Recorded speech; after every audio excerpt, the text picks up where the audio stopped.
ហេតុអ្វីបានជាមិត្តស្រីរបស់អ្នកធ្វើខ្លួនដូចជាកូនក្មេងនៅពេលដែលនៅក្បែរអ្នកវាមិនមែនមកពីនាងមិនទាន់ពេញវ័យនោះទេប៉ុន្តែគឺមកពីប្រព័ន្ធប្រសាយប្រសាទរបស់នាងមានអារម្មណ៍ថាសុវត្ថិភាព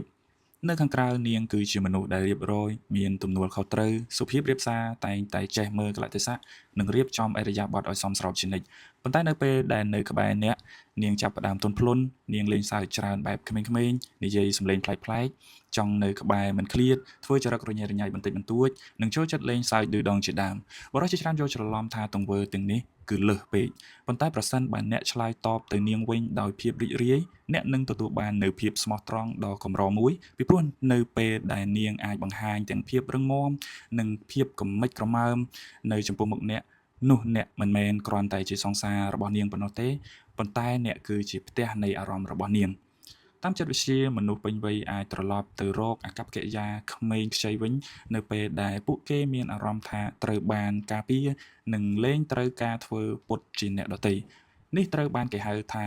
ជាការឆ្លើយតបដោយក្តីសុខស្រួល comfortable response នៅពេលដែលនាងមានអារម្មណ៍ថាមានសុវត្ថិភាពផ្លូវចិត្តរបាំងការពារខ្លួនរបស់នាងនឹងធ្លាក់ចុះនាងឈប់បារម្ភពីបញ្ហាផ្សេងៗហើយភាពស្រស់ស្រាយរបស់នាងនឹងបង្ហាញឡើង